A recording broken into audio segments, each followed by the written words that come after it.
इस दिलचस्प कहानी की शुरुआत होती है डॉक्टर जेम्स अरांडा को दिखाते हुए, जो एक इंटरव्यू में उस भयानक हादसे के बारे में बात करते हैं जो 1 साल पहले सुपर मून की रात हुआ था। उस रात दुनिया भर में अरबों लोग चांदनी की चपेट में आते ही हिंसक म्यूटेशन का शिकार बन गए और भयानक जीवों में बदल गए। इंसानियत की नींव हिल गई थी, लेकिन असली डर इस बात का है कि ये घटना दोबारा होने वाली है। एक और सुपर मून अब आने ही वाला है। इंटरव्यूअर उनसे पूछता है कि ऐसा कैसे हुआ, लेकिन डॉक्टर जवाब देने के बजाय केवल इतना कहते हैं कि उस दिन कोई भी चांदनी में बाहर मत निकले और हर किसी के पास सर्वाइवल प्लान होना चाहिए। वो ये भी जोड़ते हैं कि लगातार हल खोजने की कोशिश हो रही है और इंसान इस संकट से बाहर निकलेगा। इसके बाद हम मिलते हैं वेस्ली मार्शल से, एक पूर्व सैनिक और मॉलिक्यूलर बायोलॉजिस्ट। वो अपनी भाभी लूसी और भतीजी एमा के साथ है। लूसी ने अपने पति को पिछले सुपर मून में खो दिया था और इस वक्त उसकी याद में श्रद्धांजलि दे रही है। भाई के अचानक खो जाने के बाद वेस्ली अब किसी भी हालत में हार मानने को तैयार नहीं। उसने ठान लिया है कि भाभी और भतीजी की हर हाल में रक्षा करेगा। इसके लिए वो घर को किले में बदल रहा है, दरवाजों को बैरिकेड कर रहा है, बाहर कई तरह के जाल बिछा रहा है, बाड़ को बिजली से लैस कर चुका है और एक मॉनिटरिंग सिस्टम भी लगा दिया है। दूसरी तरफ सारे पड़ोसी डरे हुए अपनी अपनी तैयारी में जुट गए हैं ताकि उस भयानक रात का सामना कर सके।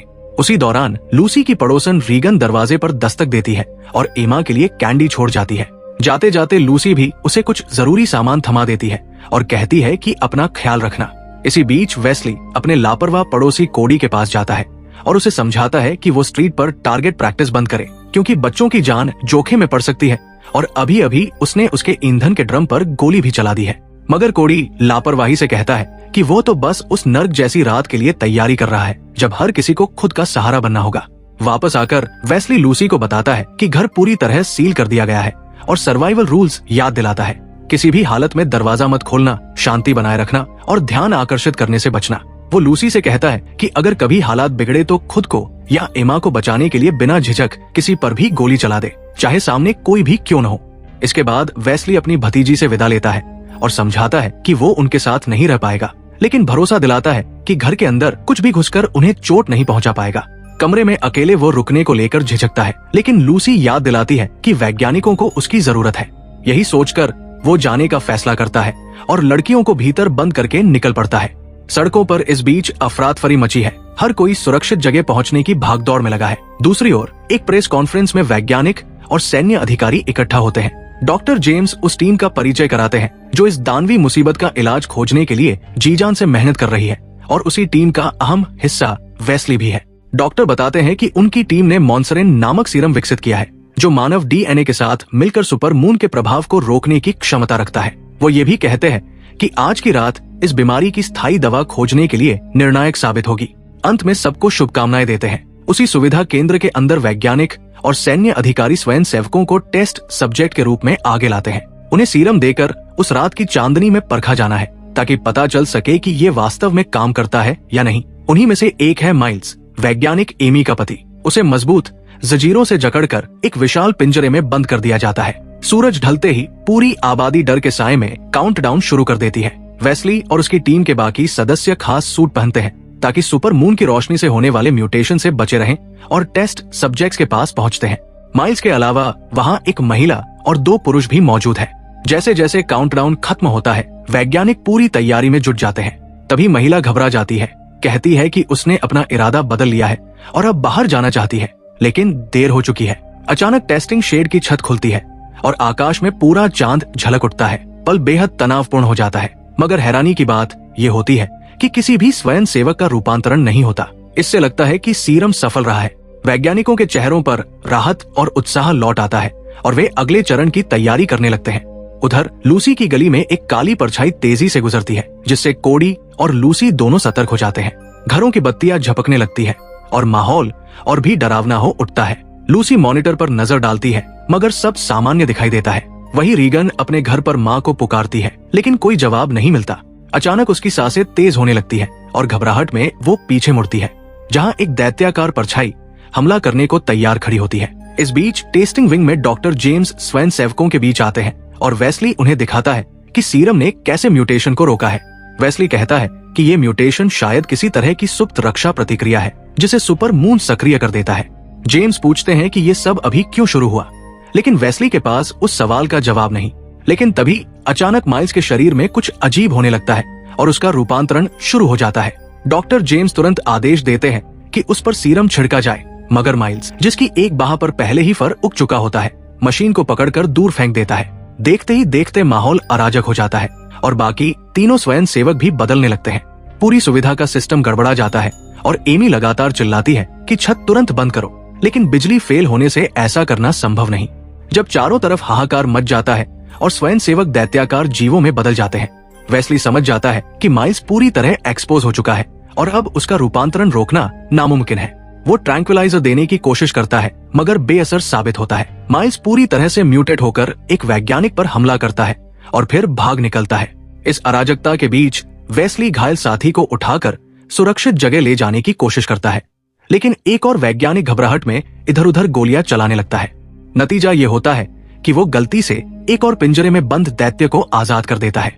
पिंजरों से छूटे वेयरवुल्फ अंदर ही अंदर वैज्ञानिकों का सफाया कर देते हैं, यहाँ तक कि वही वैज्ञानिक भी मारा जाता है जो गोलियां चला रहा था। कुछ वैज्ञानिकों को सेना के जवान बाहर निकालने की कोशिश कर रहे हैं, जबकि एमी भागते भागते वेस्ली और उसके घायल साथी से टकरा जाती है। तभी कॉरिडोर से एक भयंकर गर्जना सुनाई देती है और वे रास्ता बदलकर एक और कमरे में घुस जाते हैं। दरवाजा बंद करने में वे किसी तरह कामयाब होते हैं, जबकि दैत्य ठीक पीछे तक पहुंच चुका होता है। उधर लूसी कैमरों पर दैत्याकार हलचल देखकर सिहर उठती है। कोड़ी पहले से तैयार बैठा है और पेड़ पर दिखे एक जीव पर निशाना साधकर गोलियां चलाने लगता है। इस बीच वेस्ली का घायल साथी दम तोड़ देता है। एमी कहती है कि उन्हें यही रुकना चाहिए जब तक मदद न आ जाए, लेकिन वेस्ली साफ कह देता है कि मदद आने वाली नहीं और अगर वे रुके तो मर जाएंगे। एमी याद दिलाती है कि बाहर निकलने का मतलब चांदनी में आना है और तब वे भी राक्षस बन जाएंगे। वेस्ली जवाब देता है कि वे सीरम का इस्तेमाल करके इसे रोक सकते हैं। कोडी अब भी बाहर पर नजर गड़ाए बैठा होता है कि अचानक खिड़की तोड़कर एक भारी भरकम फ्रीजर उसके ऊपर आ गिरता है और वो दूर जा पटकता है। इससे बुरी बात ये होती है कि वो सीधे चांदनी में आ जाता है और उसका रूपांतरण शुरू हो जाता है। दूसरी ओर वेस्ली और एमी सावधानी से रास्ता बदलते हुए सुविधा केंद्र में आगे बढ़ते हैं। दैत्यों से बचते बचाते एक कमरे तक पहुंचते हैं और जितना संभव हो सके हथियार और सामान इकट्ठा कर लेते हैं। वेस्ली घड़ी सेट कर देता है ताकि सीरम का असर, जो लगभग 1 घंटे तक रहता है, बेकार न जाए, और साफ कहता है कि अगर उनमें से कोई बदल गया तो दूसरा अकेले आगे बढ़े। बाहर निकलते ही उनका सामना रूपांतरित माइल से हो जाता है। वेस्ली गोली चलाने ही वाला होता है कि एमी उसे रोकती है और गैस कंटेनर पर निशाना साधकर विस्फोट करती है, जिससे माइल्स अस्थायी रूप से सुन्न हो जाता है। दोनों किसी तरह भागकर एक कार में बैठते हैं और वहां से निकल पड़ते हैं। वेस्ली का अब एक ही लक्ष्य है, लूसी के घर पहुंचना। रास्ते में वो फोन मिलाकर हालचाल पूछता है। लूसी बताती है कि उसने कैमरों पर देखा कि एक वेयरवुल्फ कोडी के घर में घुस चुका है। तभी अचानक बाहर से कोई उसकी मदद के लिए पुकारता है। ये रीगन है जो चिल्ला रही है और अपने ऊपर एक तिरपाल डाले हुए है, इसलिए उसका रूपांतरण नहीं हुआ। लूसी दहशत में उसे बचाना चाहती है, मगर जानती है कि ये बेहद बड़ा जोखिम है। फोन पर वेस्ली घबराहट में चिल्लाता है कि किसी भी हालत में दरवाजा मत खोलना और नियमों को याद रखो। मगर लूसी अपने पड़ोस की बच्ची को इतनी असुरक्षित हालत में देखकर खुद को रोक नहीं पाती। वो कैमरे के साउंड सिस्टम से रीगन को कहती है कि शांत रहो, लेकिन देर हो चुकी होती है। एक दैत्याकार जीव अचानक उस पर झपट पड़ता है और उसे घसीट ले जाता है। इसी बीच वेस्ली और एमी की कार के सामने एक बस आ जाती है और टक्कर टलना नामुमकिन हो जाता है। कनेक्शन टूटने के बाद लूसी देखती है कि बाहर उसका दोस्त किस क्रूरता से वेयरवुल्फ के हाथों निगल लिया जाता है। बाहर खड़ा वह राक्षस भयानक गर्जना करता है, जिससे लूसी और एमा की रूह कांप उठती है। कार दुर्घटना में वेस्ली और एमी बुरी तरह फंस जाते हैं, लेकिन आग फैलने से पहले किसी तरह बाहर निकल जाते हैं। उधर वेयरवुल्फ बन चुका कोडी रीगन के शव को उठाकर लूसी के घर की इलेक्ट्रिक फेंस पर पटक देता है ताकि उसका सुरक्षा कवच टूट जाए। लूसी एमा को सुरक्षित जगह भेजती है और जब देखती है कि कोडी फेंस के पास मंडरा रहा है तो उसके चेहरे पर पेपर स्प्रे दाग देती है। राक्षस दर्द से चिल्ला उठता है। वेस्ली और एमी अब पैदल ही आगे बढ़ते हैं, कोशिश करते हैं कि राक्षसों का ध्यान न खिंचे, लेकिन रास्ते में उन्हें गाड़ियों के पास उत्पात मचाती वेयरवुल्फ की पूरी टोली मिल जाती है। कोई चारा न देखकर दोनों कारों के पीछे झुककर धीरे धीरे निकलने लगते हैं। तभी एक जीव उनकी गंध सूंघ लेता है। वेस्ली तुरंत एमी को खींचकर एक कार के नीचे ले जाता है, उम्मीद करता है कि इतने सारे महक में उनकी मौजूदगी दब जाएगी। वो जीव कार की खिड़कियां तोड़कर तलाश करता है और फिर पास आकर जमीन सूंघता है। पल भर के लिए लगता है कि उसने पहचान लिया है, लेकिन वो वहां से लौट जाता है। दूसरी ओर कोडी अपनी आंखों की जलन कम करने के लिए पानी उड़ेलता है और जैसे ही ठीक होता है एक भयंकर हुआकार छोड़ता है। लूसी और भी सहम जाती है। उधर वेस्ली और एमी समझते हैं कि खतरा टल गया है और कार के नीचे से निकलते हैं, मगर तभी उनकी घड़ी बीप करने लगती है। 1 घंटा पूरा हो गया है और सीरम का असर अब खत्म होने वाला है। आवाज सुनते ही पास के सभी वेयरवुल्फ फिर से सक्रिय हो जाते हैं। दोनों जान बचाने के लिए भागते हैं, लेकिन राक्षस उनके पीछे पड़ जाते हैं। भागते भागते उन्हें एक सुपरमार्केट का गेट बंद होता दिखाई देता है और वे अंदर घुसने की कोशिश करते हैं। गेट के भीतर खड़ा एक लड़का उन्हें देख लेता है और जल्दी से अंदर खींच लेता है। अंदर पहुंचते ही अचानक नकाबपोश लोग उन पर हमला कर देते हैं। एमी को चाकू से काबू में कर लिया जाता है। वेस्ली और एमी उन्हें समझाने की कोशिश करते हैं कि वे वैज्ञानिक हैं और इलाज ढूंढने पर काम कर रहे हैं, मगर उनमें से एक कहता है कि कोई इलाज नहीं है और पूछता है कि उन्हें राक्षसों के हवाले क्यों न कर दिया जाए। वेस्ली साफ कह देता है कि वो बस अपने परिवार तक पहुंचना चाहता है और इसके लिए उसे सुपरमार्केट के नीचे बने टनल्स का इस्तेमाल करना होगा। कुछ सोचने के बाद मुखौटाधारी उन्हें टनल के दरवाजे तक ले जाने को तैयार हो जाता है, मगर चेतावनी देता है कि आगे उन्हें खुद ही रास्ता तय करना होगा। उसी वक्त लूसी कैमरों पर देखती है कि बाहर की गली अब पूरी तरह दैत्यों से भर गई है और ये जीव अब यूं ही भटक नहीं रहे, बल्कि संगठित होकर कुछ बड़ा करने की तैयारी में दिख रहे हैं। वेस्ली और एमी धीरे धीरे टनल में आगे बढ़ते हैं। रास्ते में एक भारी गेट बंद मिलता है तो वेस्ली उसे गोली से तोड़ने की तैयारी करता है, लेकिन इससे पहले ही पीछे से एक दैत्याकार जीव उन पर झपट पड़ता है। अब उनके पास केवल लड़ने का ही विकल्प बचता है। गोली चलाने से पहले ही राक्षस पूरी ताकत से उन पर टूट पड़ता है। गेट तोड़कर उन्हें जमीन पर पटक देता है। टक्कर से एमी बेहोश हो जाती है। वेस्ली उठने की कोशिश करता है, लेकिन जीव उसे दोबारा दूर फेंक देता है। अगले ही पल जब दैत्य उस पर टूटता है, वेस्ली किसी तरह पास पड़ी लोहे की छड़ पकड़ लेता है और पूरे जोर से उसे भोंक देता है। राक्षस वही ढेर हो जाता है। थोड़ी देर बाद एमी होश में आती है और वेस्ली को सहारा देकर आगे बढ़ाती है। आगे बढ़ते हुए वे एक ऐसे रास्ते तक पहुंचते हैं जो सीधे सड़क से जुड़ा है, लेकिन वहां रुक जाते हैं क्योंकि ऊपर सुपर मून की रोशनी फैल रही होती है। दोनों अपने ऊपर तिरपाल डालकर धीरे धीरे आगे बढ़ते हैं। पास की एक दुकान में घुसते ही गलती से अलार्म बज जाता है, जिसे तुरंत बंद कर देते हैं क्योंकि वे जानते हैं कि ये आवाज दैत्यों के लिए सीधे खाने का न्योता है। उनके पास एक और डोज सीरम है, लेकिन बहुत गर्म है, इसलिए उसे फ्रीजर में रखकर ठंडा करना पड़ता है। यही वजह है कि वे उस दुकान में घुसे थे। उधर लूसी के घर पर इलेक्ट्रिक फेंस अभी भी काम कर रहा है, जिससे थोड़ी सुरक्षा बनी हुई है। राक्षस पास मंडराते हैं, लेकिन पार नहीं कर पाते। तभी वे कैमरों को एक एक करके तोड़ना शुरू कर देते हैं और अब केवल 2 कैमरे बचते हैं। लूसी लगभग अंधी हो चुकी होती है। सीरम ठंडा होने का इंतजार करते हुए वेस्ली एमी से कबूल करता है कि वो हमेशा मिशनों पर दुनिया भर में व्यस्त रहा और परिवार बनाने का कभी समय ही नहीं मिला। लेकिन भाई की मौत के बाद उसे लगता है कि परिवार की जिम्मेदारी उसी की है। फिर भी डर है कि कहीं वह उन्हें सही तरीके से सुरक्षित नहीं रख पा रहा। एमी उसे ढांढस बंधाती है कि वो अपनी पूरी कोशिश कर रहा है और यही मायने रखता है। तभी सीरम सही तापमान पर पहुंच जाता है। एमी उसे ठंडा रखने का सामान ढूंढने निकलती है और वेस्ली को पास से कोई आवाज सुनाई देती है। वो देखने जाता है और देखता है कि एक युवती पीठ किए बैठी है, मानो कुछ खा रही हो। वेस्ली आवाज देकर पूछता है कि वो अंदर कैसे आई। लड़की मुड़ती है तो पता चलता है कि वो आधी बदल चुकी है और एक बिल्ली का मांस खा रही है। वेस्ली उसे गोली मारना नहीं चाहता और चेतावनी देता है कि पास मत आओ, लेकिन वो सुनती नहीं और हमला कर देती है। तभी एमी पहुंचकर टेजर से झटका देती है और युवती बेहोश होकर गिर जाती है। इस बीच लूसी के घर पर हालात और बिगड़ते हैं। अब वेयरवुल्फ कोडी के आदेश पर झुंड की शक्ल में इलेक्ट्रिक फेंस पर हमला शुरू करते हैं। बार बार टकराने से घर की लाइटें झिलमिलाने लगती है।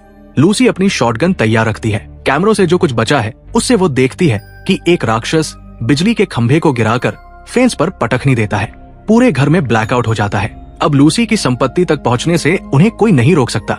केवल बैरिकेडेड दरवाजे और खिड़कियां ही आखिरी सहारा बचती है। कुछ दैत्य जालों में फंस जाते हैं, मगर बाकी दरवाजों और खिड़कियों को पीटते हुए अंदर घुसने की कोशिश करने लगते हैं।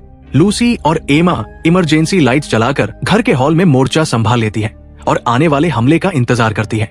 लूसी को अचानक छत पर हलचल सुनाई देती है। जैसे ही वो नजर डालती है, उसे एहसास होता है कि वहां मौजूद एक दरिंदा वेस्ली द्वारा लगाए गए जाल में फंस चुका है। इससे उन्हें थोड़ी और मोहलत मिल जाती है। उधर सीरम की एक और खुराक लेने के बाद वेस्ली और एमी सड़कों पर सावधानी से बढ़ते हुए लूसी के घर की तरफ बढ़ते हैं। रास्ते में उन्हें कुछ लोग दिखाई देते हैं, भारी हथियारों से लैस, अच्छे से तैयार और सुपरमून की तेज रोशनी से सुरक्षित।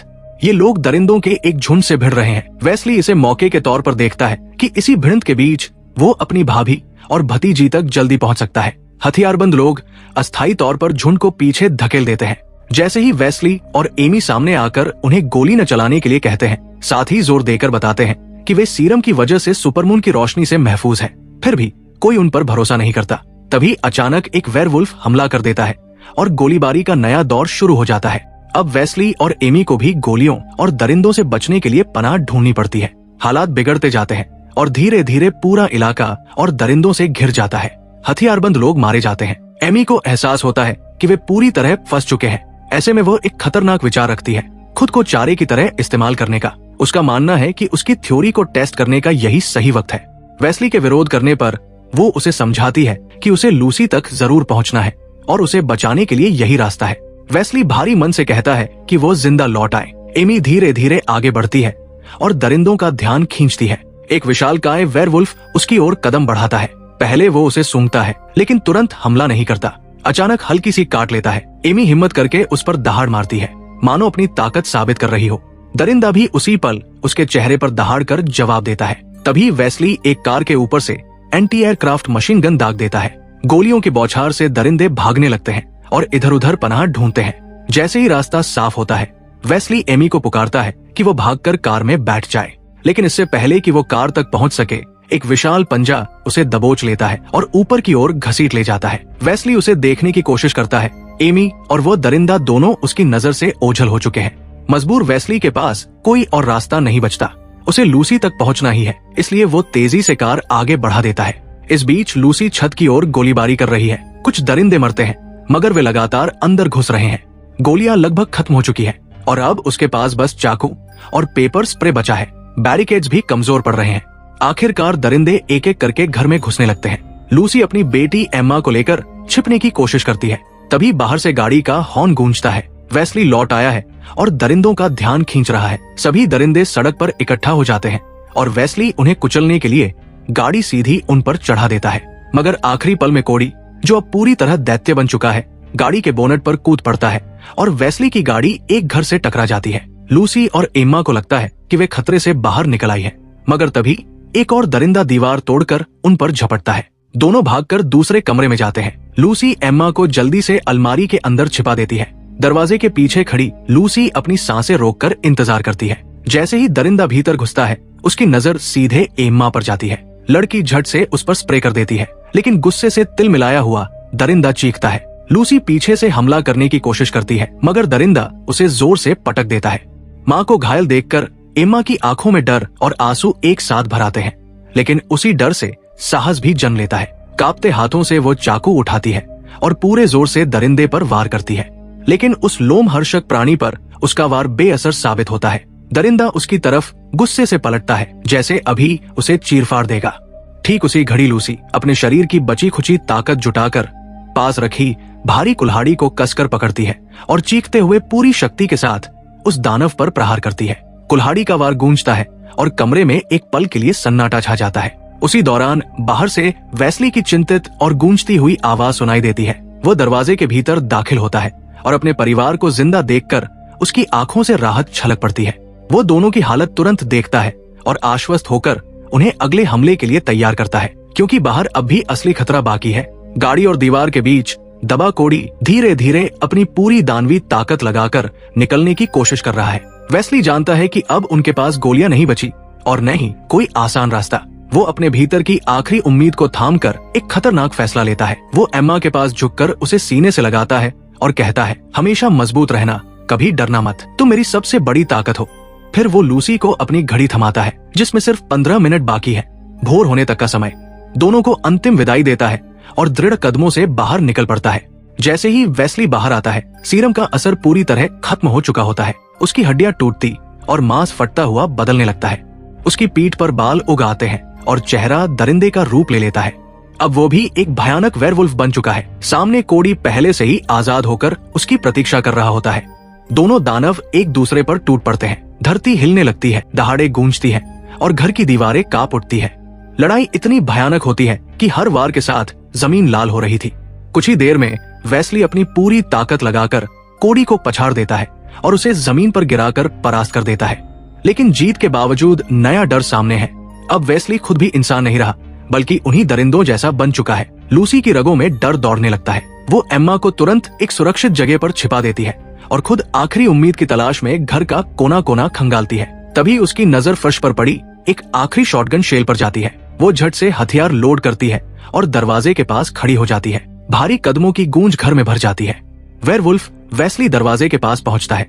लूसी की सांसें तेज हो जाती है। वो दरवाजे पर टंगी एक पुरानी पारिवारिक तस्वीर उठाकर रोते हुए कहती है, वेस्ली, अगर कहीं तुम अब भी अंदर हो तो हमें चोट मत पहुंचाना। दरिंदा दरवाजा तोड़कर भीतर आता है। उसकी आंखें लाल आग की तरह चमक रही है, लेकिन हमला करने की बजाय वो कुछ पल ठिठकता है, मानो तस्वीर और लूसी की आवाज उसकी आत्मा तक पहुंच रही हो।